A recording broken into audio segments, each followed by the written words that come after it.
We are committed to creating a safe and supportive space for our guests and listeners, and to provide information and tools that will help our listeners understand, manage, and overcome trauma. We understand that the healing journey can bring up challenging emotions.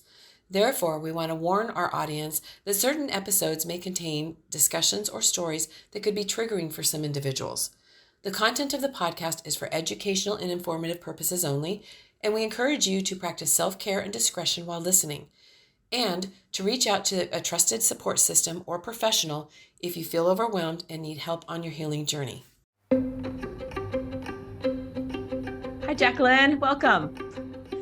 Well, thank you, Lisa, for having me. I'm so excited to be here. I really am. I'm excited for you to be here as well. And some of the things that we're going to talk about today, I'm really excited about and probably can't get enough of. And we were talking before the recording, something that you've been talking a lot about, and definitely want to talk about that. So we've got limiting beliefs, right? And I still work on that myself. So we'll talk a little bit about that, and confidence, which you can never talk enough about.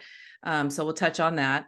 And then I probably will have some questions for you, but why don't you tell us about yourself first, and then go ahead and start telling us too about what we were talking about before the recording started. Okay. So, like I said, I'm Jaclyn Strominger. I am a business career mentor, accountability partner. Life coaching kind of falls into that in the sense because all of what we do impacts our life. And so that is something that matters. But I started my journey in this. And I always say, I wish I could have hired myself when I graduated college. Right. So, True. but I had an amazing career in magazine publishing and consumer marketing. And I had it was interesting because I wanted to grow. I was always searching for this mentor or somebody who could, take me under their wing. Not sure that really ever happened. I was always really good about, doing it myself in a lot of ways. Resourceful. But I was very resourceful on that, right? And I would take classes and I would do things. I did Dale Carnegie. But as I evolved in my career, I switched careers. I got into sales within publishing. And that was actually a really interesting thing. And I'll kind of go back to that in a second. Mm-hmm. But I ended up getting involved in network marketing after I got married, had kids, because I realized I wanted to really be my own boss. And it was something that I could do that was flexible. Mm-hmm. And I had always vowed like never, never, never. But what I found about for me with that industry is I could have almost cared less about the product, but I loved coaching people. And every time I would take all these coaching courses and I would learn and learn and learn. And I loved working with my team and the people. And so that's why I decided to turn it into my passion, because it is my passion, to help other people. And so that's sort of how I got to where I am right now. And it's the best thing I could have ever have done. But one of the things that was really, there's a couple of pivotal points in my life that really helped me along in my journey. And one was that I wanted to get out from behind a desk and go into sales. And my manager, boss at the time, said, no, you can't do that. You can't leave. You can't leave me. And right before, and so that was one pivotal point. And then there was a few other pivotal points where I was actually in a VP of sales role, and the company that I was working for just did not have the right direction. And so, these were really big things that just kind of sunk and stayed with me. Mm-hmm. And as I got into coaching people, what I realized is that right from the get-go, we have to be the CEO of ourselves, which is what we were talking about before. Yes. And what does that mean to be the CEO of you?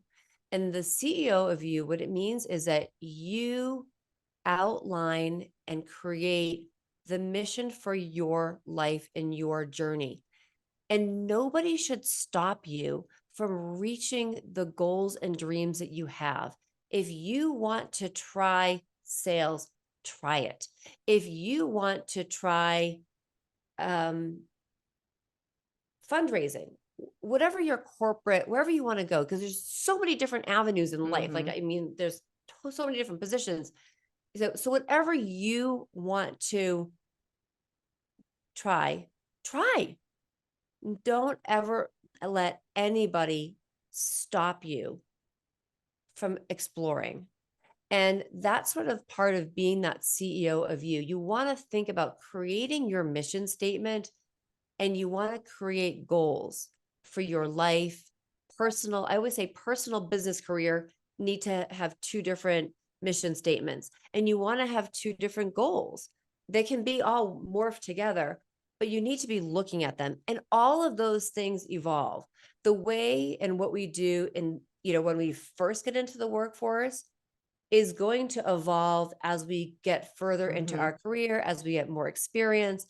And we need to take stock in that, and we also have to know that being the CEO of you have to think of it that if you're running a company, there are going to be highs and lows, and you need to be able to work and weather through those storms. And we have to remind ourselves that growth happens in the down. And we learn in the down, and we learn how we can pivot, change, alter our path. But that's where we grow. Everybody talks, we get outside of our comfort zones. We take those leaps, and that's really important. And that's what I really love, helping people find their passion. And passion doesn't necessarily mean, oh my God, I love painting or I love cooking. It's what fills your cup in life. Like for me, my passion is connecting. I love to connect with people. Me too. Right? Isn't it? I could be like feeling kind of icky, but I know I need to go to an event, and I might be like, oh, I don't really want to go. But as soon as I walk into that room and I start talking to people, I feel like I'm on cloud nine. Right. I know. It's like when I do the pre-interviews, when I do the podcast, and when we stop the recording and I'm done, I've got all this energy. I literally get up out of my seat and I just go do stuff. Like I walk outside and I don't sit down for a good, 20 minutes, because I just have all this energy. It just feels so good when you connect and when there's a good conversation. I love that. Yeah. It's really, it's so important. And that's something that I love working with my clients on. It's helping you take what you love and level yourself up. If you're in a place that you're not getting that high energy, if you are walking into a building, or if you sit down at your desk and you're just kind of feeling like this is something needs to change, this isn't getting me excited, then let's figure that out. Let's look at what's going to drive you forward. Let's look at how you can take what you are doing and transfer those skills to something else, because everything's transferable. Well, mostly. I mean, if you want to become a brain surgeon, I can't tell you to become a brain surgeon. That's going to take a little work. That's going to take a little work. A little time, a little commitment. You're not going to be able to transition to become a full MD, but you know what I mean? But the people skills is really important for that. So. Yes, please. Yes. So let me ask you this. So we're the CEO of ourselves, right? So when you discover that, like, how do you start that? Because I totally understand what you're saying, right? I get it. Like, I'm in charge of this. I'm responsible for this. So how do we translate that so our audience will kind of understand how to put that in proactive in their life? How can they start? So one of the biggest things that if you want to start taking charge of your life, you have to start looking at your values of what makes you you and what you believe.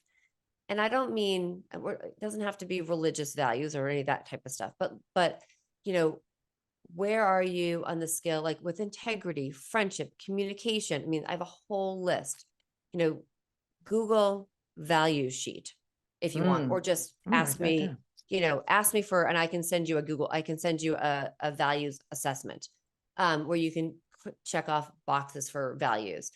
Look at your values. Take a look at what really makes that you stand for and that are really important. And then take some time and think about what you are currently doing. Look at the areas of your life. We in a lot of coaches use the wheel of life. There's 8 different areas, whether it's your career, personal development, health, entertainment, spiritual, financial, self-improvement, family. Look at those areas and rate yourself, rate those key areas and see where if you're not at a 10, where are you on that scale of 1 to 10? Take a look at that. Mm-hmm. And see where there's a deficit, like where you're not feeling that's a strong part. And start writing out a mission statement that incorporates the areas that are deficient and how you can raise them up, and redefine and make a definition for you. I I I like to say that my business mission is, as a leader, is to help lead, communicate, and help other people thrive. And my goal every day is to help people turn their passion into profit Mm. and help others know how to be kind and caring to everyone. And that when you see somebody on the street, my mission is to make sure that we smile at everyone. Mm-hmm. A Right? smile does a lot. It does a lot. So look at those areas in your life, write down a mission that raises some of those deficient areas, that incorporates your values, and that when you look at it, it actually energizes you. So start with your mission, and then we need to look at where you are in what you are doing every day. And if it does not bring you joy, if you are not feeling thriving at that day to day because we spend so much time in our career, Mm-hmm. or maybe you're at home as a stay-at-home mom and you're like, you know what, I'm ready to get back into the workforce. I want to do something more. Well, let's look at that and see what is going to bring, let's look at different areas and see what you could do with the time that you have allowed for your work that might bring you joy. And let's find ways to transition. Yeah. One of the things I wanted to bring up is because it's, we can be so hard on ourselves, right?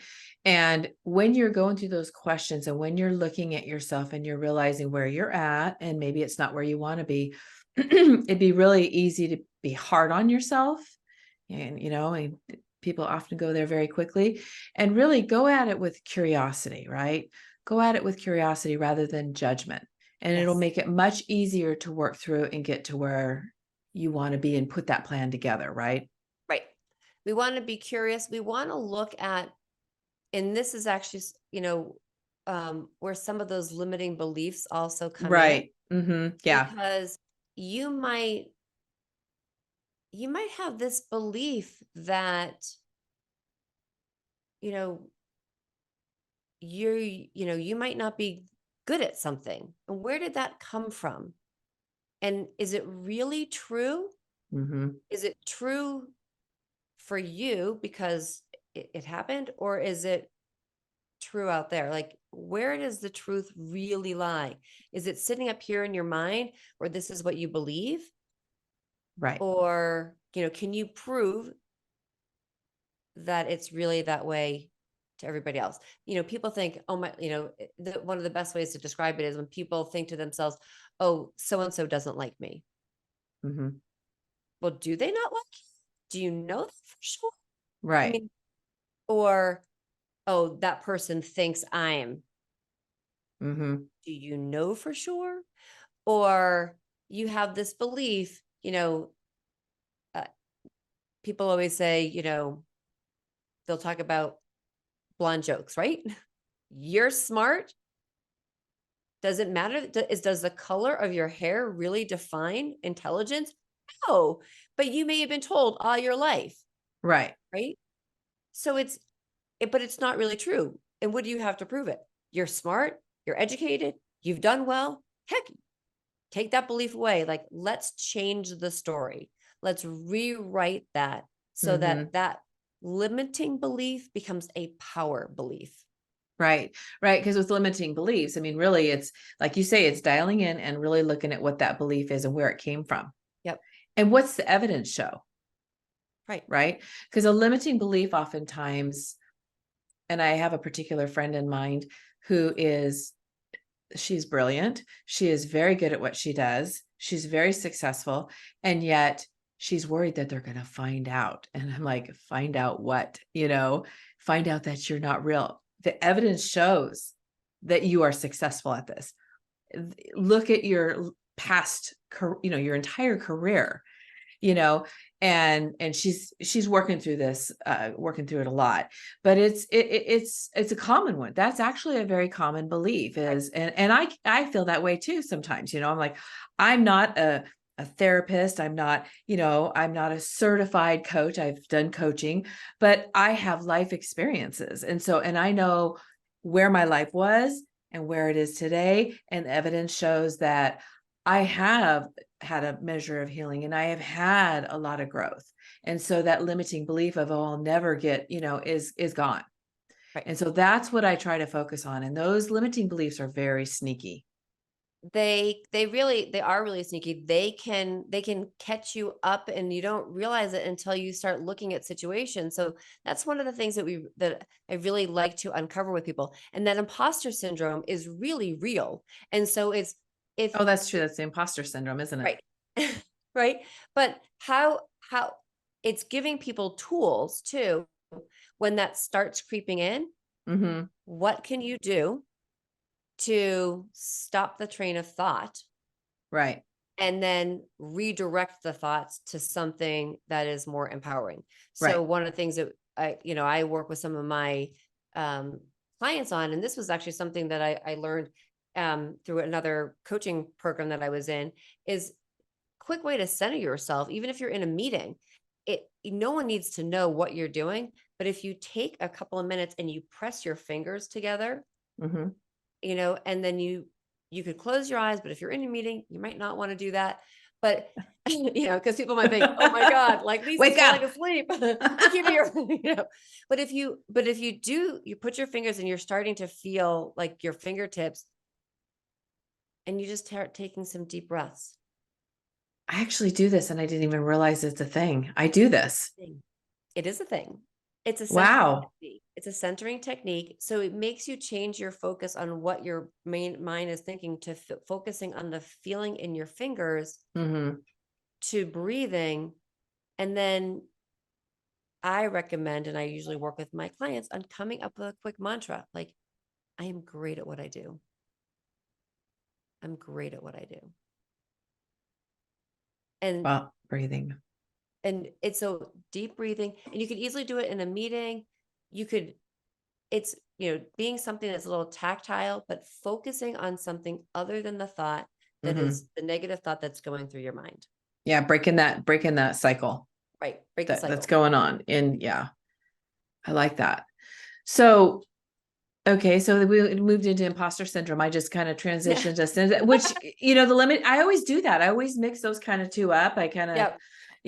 but it's, imposter syndromes. That's another one that, if you struggle with limiting beliefs, a lot of times you struggle with that as well, Right. which then hits your confidence. Right. Correct. Right. And confidence, it's really, this to me is very interesting because as a kid growing up, I was not any way, shape, or form confident Me at either. all. Right. And a lot of kids aren't. And one of the things that I realized is it's not, it's our belief in what we tell ourselves obviously really, really matters. And what somebody else tells us is going to have an impact on our confidence. Yeah. So when I was a kid, my family used to tell me, don't worry, Jaclyn, when you are 16, we're going to change that nose of yours. And, you've got a great personality, but we're going to change your nose. So I was always insecure about my looks. I was insecure. It carried off into everything else. And then what I realized is that obviously confidence really has to come from within our hearts and things that we do. So we need to be able to do things that are going to also fill our cup, which comes also down to doing things that allow us to grow on the inside. So I love to work with my clients on trying to figure out, where does the lack of confidence come from? Where is that? Where is it hanging out? Where did it start? And let's start looking at ways to change the story. What can you write down? I love to work with my clients on writing a judgment journal. So if they're judging themselves or other people, I say, okay, well, write it down. But if you write down something that's where you've judged somebody, write down something that's the opposite. And a lot of it is also about themselves. Like, how are you judging yourself? If you judged yourself, I could have done that better. Well, what did you learn from it? Could you have done it better? Maybe you should have said, I did a great job at that conversation. Or I did a great job at that meeting. These are things that I learned. Everything's a learning point. Nothing is ever really a mistake or an obstacle. They're opportunities. They're opportunities to grow. And so we need to look at those things. And as we start to write them down, it shifts up here in our mind too. So it's, you're not going to flip the switch on confidence overnight. But as you practice being kinder and nicer to yourself and changing the story that you tell yourself, your confidence is going to change. As you start to see successes, that's also going to raise your confidence. Yes, that is so true. Well, what I want, actually, I'll share something with you. So having kids, and I'm going to share two different little stories. For those of, we all have, I think as a parent, one of the biggest things that we always worry about, oh my God, I'm like, how do I make it so that my kids are confident? Like, what do I do? Right. I want to raise confident kids.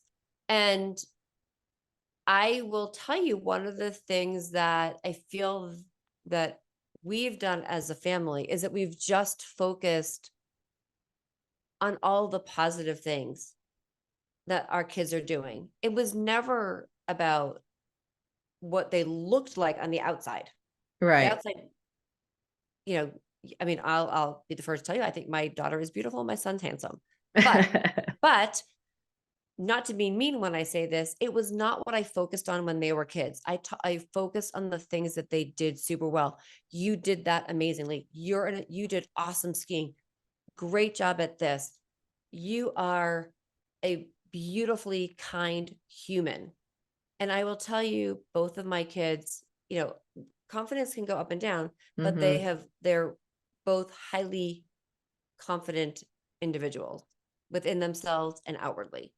And one of the things that I've done with some of my clients, I work with a lot of people also on transitions. So, you may have left a job, and again, you need to transition into something else. So, or your confidence in the workforce or applying for a job may wane.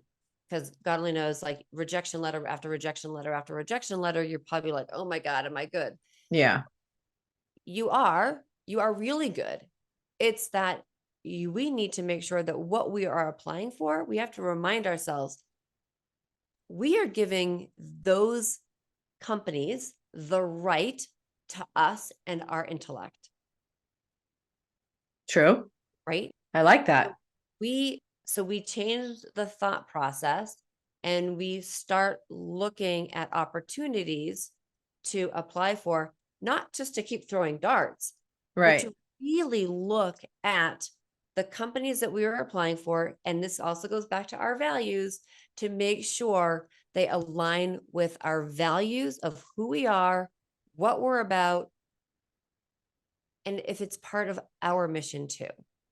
And so that's also one of the things that I talk with my kids about is, if you're friends with somebody and you see them saying things or doing things that don't align with your values, maybe they're better off as an acquaintance. Mm-hmm. You want So to true. be around people that lift you up. And it's the same thing in companies. If you are around people who are constantly knocking you down and bringing you down, it's time to figure a way to, exit stage left or stage right. Done that. Either way. Oh yeah, absolutely. So confidence, the question I have is, where does a person start? People realize, I think most people realize when they don't have the confidence, right? Where can they start? How can they start? What is the first thing they can do that would help them? Because I know when you're building your confidence, with each successful thing that happens, your confidence is built. So where can they start? What would be a good first thing? So the biggest thing that I would say to somebody, if they're lacking confidence in something, what is this something that you're lacking confidence in? So is it if it's you, if you're lacking confidence in your appearance, why? What do you think you could do if you were to look at yourself in the mirror to say, I am beautiful, I am good? And sometimes it's just that, creating a mantra for yourself that says, you know what, I am beautiful, I am good. Our mind is really, really powerful. Yeah. So if you can come up, and this is, you hear about manifestation, you hear about affirmations, Mm-hmm. This is where you need to start with a mantra. If we're talking about, let's say external confidence, like, I am beautiful, right? And if you think of yourself as not, then what can you do to, again, look in the mirror, but what can you do outwardly that people are going to say, oh my God, she's such a beautiful person? A lot of it comes with being kind and doing things for others. So what could you do today, or what can you do, and where can you add in your life some form of service to others? Mm-hmm. So let's start looking at that and start diving into that. If you are looking at, I guess one of the best examples is, a lot of people talk about, I'll talk about sales and cold calling. A lot of people are like, oh my God, right? That's right? yeah. Right. I tried it. Right. Right. Well, the biggest thing that I say to people is, I'm not confident in what I say, or I'm not confident in picking up the phone. That's practice. And that's where, yes, the more you do something, the better you become, the more confident you become at it.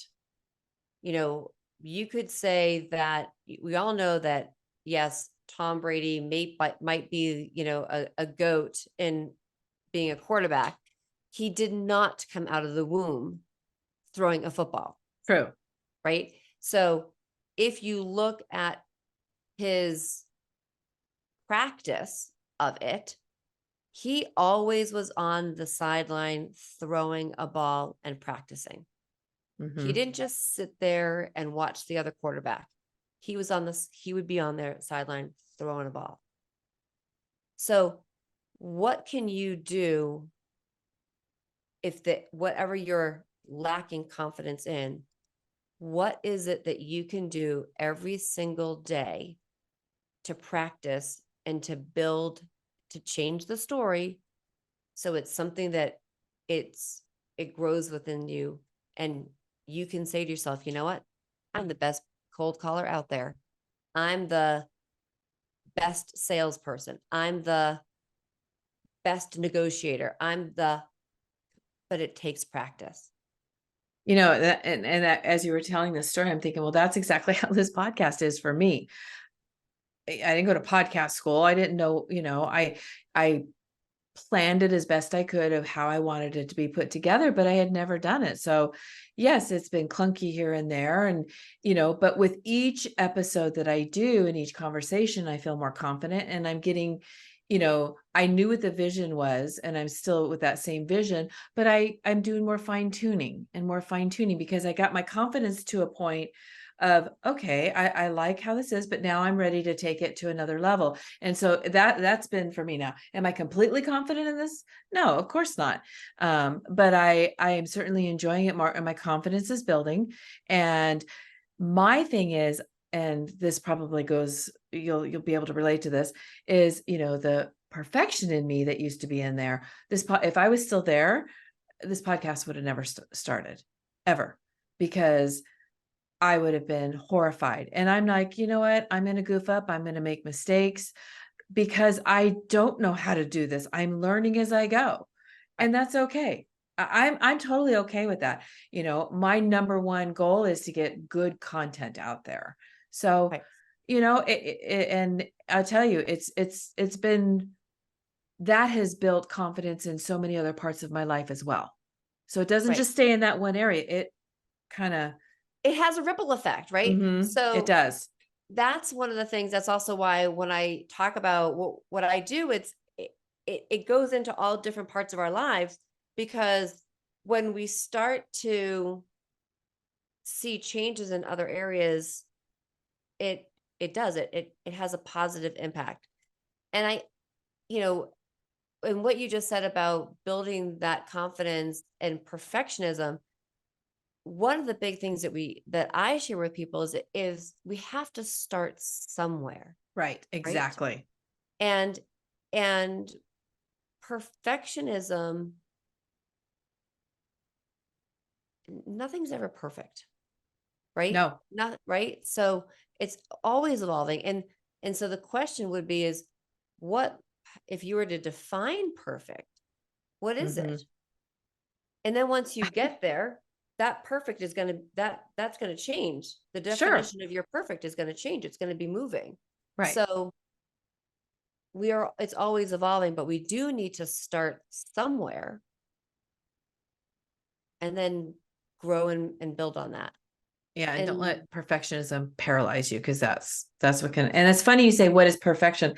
Because when I was kind of analyzing the whole perfectionism thing for myself and, just learning about it, I literally wrote down and kept it at my desk. It's still over there. And it says, what is perfect? What is perfect? That has really helped me stop being a perfectionist. right. I want to do things with excellence, but I know that it's not going to be perfect, and it's okay, because I'm human and I'm real, and people aren't going to connect with me if I'm perfect. Well, and so that's actually a really interesting thing, because when you talk to people too, we all want to be relatable too. And what Right. you just said is so important. If people are, we want to be relatable, we don't want that, nothing can always be manicured and kept kept in its pretty box. Because No. if we keep things in its pretty box, we can't touch it, and it's not going to be something that we're going to want to work with, or we're going to be afraid of. And we're all human, and we're perfect we're perfect humans for us. Right. And we just need to make it so that we're all happy and relatable to each other. Yeah. I think about this. So when I I was into my healing journey. And one of the people that really helped me, she's a pastor on TV. Her name's Joyce Meyer. And the thing that I absolutely love about her, and the reason why I instantly connected, is she is absolutely authentic. Like, she will tell you her story. She will tell you her ugly side. She doesn't care. And I love that. And I can go, oh my gosh, she acts like that too. Oh my gosh, I can connect with her. Right. Instead of somebody that's up there that's absolutely perfect, looks great, every word coming out of their mouth. I can't relate to that. I will never be that person. And I don't strive to be that person. And so that's what I love about her. She's a great speaker as well, but I just can connect because she shows her everything. She talks about all the ugly sides to her, and I can relate to that. And so her sermons have really helped me because she talks a lot about the mind as well. And so I don't know. I just absolutely love her. She feeds you the meat and potatoes. There's no dessert. And that's what I love. I need that meat and potatoes, the Well, dessert. right. We don't want that super, super fluffy stuff, right? No. And we want people to be real. We want people, to be, not just to show their cards, but, nobody's life is super, super perfect, right? Everybody's Mm-mm. has to zig and zag. And so if you know that's what we want to share. We want to share those things with people because that's what really, really matters. And people relate to that, just as you said, because you can relate to somebody who's, you know, has shown a different path. Right. Right. Yeah, she's amazing. Actually, if you ever hear her story, she was sexually abused by her father. Actually, she phrases it different. She was raped by her father since she was a little girl. Yeah. And she, it's interesting. I mean, I would love to sit down and have a conversation with her because she really talks about, like I'm doing, what the abuse did and how, it affected her life and how she's healed from it. And, it's really interesting, but. So that's really interesting. So eventually one of these days I am going to write a book called The Schnoz because, how cute. because even though it may not have been sexual, for me, it was verbal. Oh, sure. Right. And Right. so, and I think, you learn, again, life is a journey. And this kind of goes back to why we need to be the CEO make sure that we're the CEO of us, of me and you, because we're evolving and we're on this journey. And as we go through the journey, we're learning and growing, and we're taking the things that we're taking the things that were obstacles, and we turn them into their opportunities. And we look at them and saying, wow, this is how I was. This is where I am today. This is how I want to evolve, and I want to develop, and I want to become a better person. And what does that look like? And how does that? And so it's all part of the journey. But if we can start writing it out, that's what matters too. We want to write it out, and looking at our goals and kind of keep looking at them. It's not a write the goal down and write the mission down. We want to visit them and see what we're doing each day to work towards those, so that we are improving. And so it kind of comes full circle where we're doing activities that are going to raise our confidence. We're going to be growing as individuals in our personal life and our career life. And, you hear about, they always tell the story. And although somewhere along the line, I also heard that this was not real, or that there was never actually a study done, but the Harvard students who graduated, and at end of graduation, there were, those that wrote down their goals, those that said them out loud, and those that didn't write anything down. And those that wrote them down were always excelled. Yes. So it's so to me, it's not just writing them down, it's looking at them and knowing, okay, what am I doing this month, this day, or this week, this month, this day, this, working towards those goals, Mm-hmm. and where is my focus? And then it's also working on, what do I need to, I love the saying, what do I need to delegate? What do I need to do? Or what do I need to ditch? And the ditch does not mean necessarily to ditch forever. It might just say, this is just something that's not really going to impact my goals right now. So I'm just going to set it aside. yeah, I'm going to set it aside. I'm going to set that aside, and it's going to, yeah. I love it. I love it. Be our own bosses, right? We are our own bosses. We are in charge of our journey. We're in charge of our own personal happiness. Mm-hmm. And that is that personal happiness is really, it's in our actions. It's what we do. It's when we wake up in the morning, and how do we start the day? We talk a lot of, we talk a lot about, I like to say, bookending our day, right? We want to start our day. If you can create things in some type of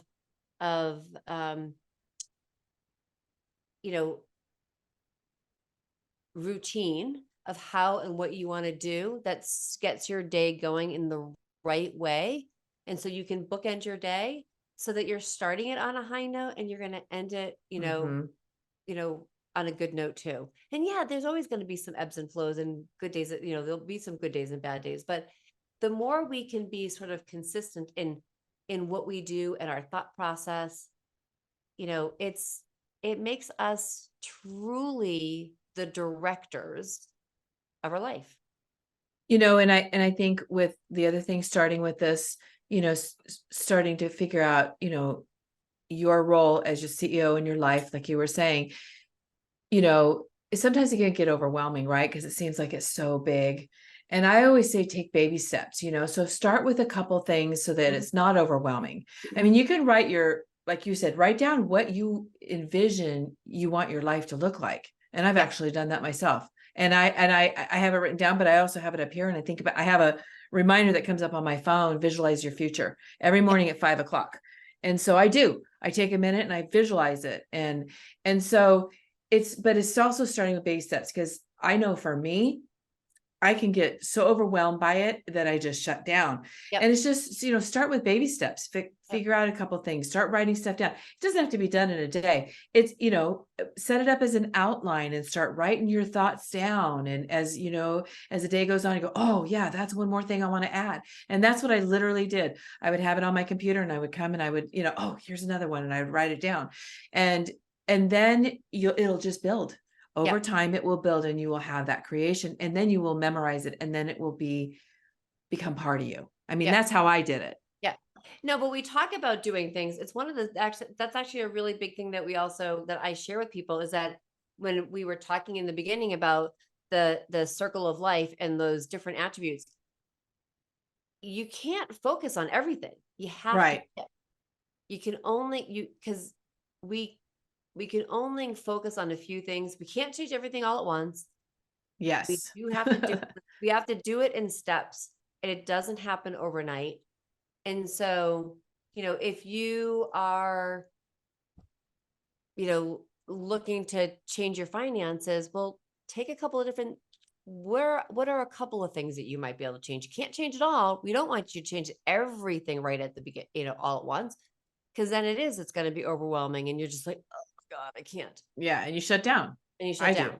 Mm-hmm. Well, and I think most people do. Mm-hmm. I can't say that for sure, like every single human, but I think it's a trait, because we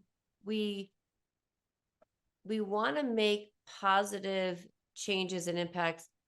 We don't want to make a full hard, right, like sharp turn. Right. We have to make an easy gradual turn, right? Right. So the gradual turn is going to take those steps. So, and I like to focus on like 3 things. Okay. I like that. pick 3 things that you might want to focus on, or look at Your some of top 3. your top 3. Look at those as goals and where you might want to change, and put those on your calendar, and so that what you are doing today reflects back to one of those things on your top 3. Oh, I like that. And if it's not in those top 3, put it aside. Mm-hmm. Right. Mm-hmm. So, where's it going to go? It might just go, it might be something for a month from now or 2 months from now, but pick 3 things. Mm-hmm. I like that. I like that a lot. This has been really, really good. And actually confirmation that I'm doing some things right here too. Yes, you are. I love this. And I do. And I love connecting with people, and I love knowing that what we are talking about, it could help. If it helps one person, we've done something good. Exactly. That's exactly the way I feel. That's, of course we want to help many, but Right. if we help one, that's awesome. I agree. Yeah. So Jaclyn, tell us, well, wait, I got one more question. Okay. Question. I'm going to start asking my guests this question. What do you want to leave the listeners with? Oh, that's a good one. What I want to leave listeners with is know that that life is all about different stages, and you can have success at every single one of them, and know that you are good and you can do anything you want to do. Mm-hmm. It's true. It's true. I know. I because I look at my life and where I was and where I am, and I never thought I would be here. Of course, it was a dream, and it's actually better than I imagined, but it's true. You really can. Well, thank you so much. Oh, one more thing. Wait, let me back up. How could people get in touch with you if they wanted to reach out to you? Well, I'm super excited about this, actually. So if you go to my website, leaptoyoursuccess.com, you can fill out the contact form. You can do, I have a couple of assessments that are, you can do one of my assessments. It's a 3-minute assessment. And then you can grab a free passion to profit strategy session with me. So Wow. go there, do that, so that you can grab a session. And then, so leaptoyoursuccess.com, hit the assessment. And then you can also find me on Facebook at Jaclyn Strominger. You can find me on Instagram also at Jaclyn Strominger, and on LinkedIn. But I always say the best place to go is actually to my website, leaptoyoursuccess.com. And there's links to all my favorite social media places on the top. But do grab the assessment, because I love doing passion to profit strategy sessions with people. It's my favorite. Awesome. Well, yeah, and we'll have all the links as well, so it'll be easy for people to, connect with you. Well, thank you again. This has been great and informative, and I know we're really going to have some golden nuggets for our audience. Awesome. Well, thank you, Lisa. This has been such a pleasure, and you're such a joy. Oh, thank you. Thank you.